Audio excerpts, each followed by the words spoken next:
বামে খেলবেন Vinicius junior, মাঝে আসছে চমক, একাদশে ফিরছেন নেইমার জুনিয়র। স্কটল্যান্ডের বিপক্ষে এবার শক্তিশালী লাইন আপ নিয়ে মাঠে নামছে ব্রাজিল ফুটবল দল, যেখানে ডিফেন্স থেকে মধ্যমাঠ আর আক্রমণ ভাগ সব জায়গায় দেখা যেতে পারে একাধিক পরিবর্তন।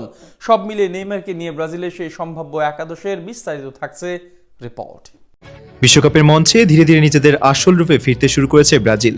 নতুন কোচ কার্লো আনচেলোত্তির অধীনে দলটি যেন খুঁজে পেয়েছে নতুন পরিচয়, নতুন কৌশল এবং নতুন আত্মবিশ্বাস। শুরুতে কিছুটা ধীরগতির পারফরমেন্স থাকলেও এখন ব্রাজিলকে দেখা যাচ্ছে অনেক বেশি সংগঠিত, আক্রমণাত্মক এবং কার্যকর ফুটবল খেলতে। আর সেই পরিবর্তনের সবচেয়ে বড় পরীক্ষা অপেক্ষা করছে স্কটল্যান্ডের বিপক্ষে গুরুত্বপূর্ণ ম্যাচে। আনচেলোত্তি দায়িত্ব নেওয়ার পর থেকে ব্রাজিলের খেলার ধরনে বেশ কিছু পরিবর্তন এনেছেন। দীর্ঘদিন ধরে ব্রাজিল ব্যক্তিগত নৈপুণ্যের উপর নির্ভরশীল ছিল, কিন্তু ইতালিয়ান এই অভিজ্ঞ কোচ দলগত ফুটবল, বলের নিয়ন্ত্রণ এবং দ্রুত ট্রানজিশনের উপর জোর দিয়েছেন। ফলে মাঠে এখন ব্রাজিলকে আগের চেয়ে অনেক বেশি ভারসাম্যপূর্ণ দেখাচ্ছে। গ্রুপ পর্বে মরক্কোর বিপক্ষে ড্র করার পর সমালোচনার মুখে পড়েছিল সিলেসাওরা। অনেকে মনে করেছিলেন আনচেলোত্তির কৌশল হয়তো ব্রাজিলিয়ান ফুটবলের সঙ্গে মানানসই নয়, কিন্তু হাইতির বিপক্ষে ৩-০ গোলের দাপুটে জয় সেই সমালোচনার অনেকটাই থামিয়ে দিয়েছে। ম্যাচটিতে আক্রমণ ভাগ যেমন কার্যকর ছিল, তেমনি রক্ষণ ভাগও ছিল দৃঢ়। সবচেয়ে বড় সুখবর হলো দলে ফিরছেন নেইমার। দীর্ঘ ইনজুরির পর ধীরে ধীরে নিজেদের ছন্দে ফিরেছেন এই তারকা। স্কটল্যান্ডের বিপক্ষে ম্যাচে তার উপস্থিতি ব্রাজিলের আক্রমণ ভাগকে আরও ভয়ঙ্কর করে তুলতে পারে। তার সঙ্গে আক্রমণে দেখা যেতে পারে ভিনিসিয়াস জুনিয়র, রদ্রিগো এবং রাফিনিয়াকে। তবে স্কটল্যান্ডকে মোটেও হালকাভাবে নেওয়ার সুযোগ নেই। টুর্নামেন্টে দলটি ইতিমধ্যেই প্রমাণ করেছে তারা কঠিন প্রতিপক্ষ। হাইতির বিপক্ষে জয় এবং মরক্কোর বিপক্ষে লড়াকু পারফরমেন্স তাদের আত্মবিশ্বাস অনেক বাড়িয়ে দিয়েছে। শারীরিক শক্তি, দ্রুত কাউন্টার অ্যাটাক এবং কঠোর রক্ষণভাগ স্কটল্যান্ডের সবচেয়ে বড় অস্ত্র।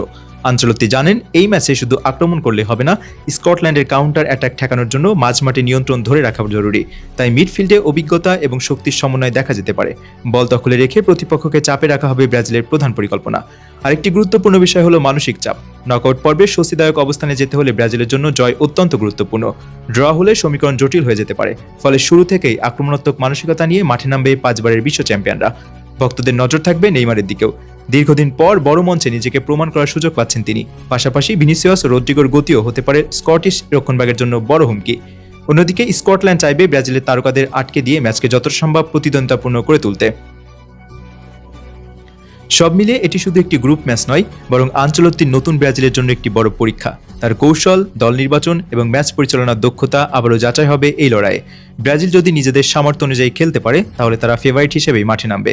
তবে বিশ্বকাপের মঞ্চে কোনো প্রতিপক্ষকে ছোট করে দেখার সুযোগ নেই। এখন দেখার বিষয় আনচেলোত্তির নতুন সমীকরণে গড়ে ওঠা এই বদলে যাওয়া ব্রাজিল কি স্কটল্যান্ডের চ্যালেঞ্জ উতরে নকআউটের পথে আরও এক ধাপ এগিয়ে যেতে পারে, নাকি স্কটিশরা নতুন কোনো চমক উপহার দেয় ফুটবল বিশ্বকে।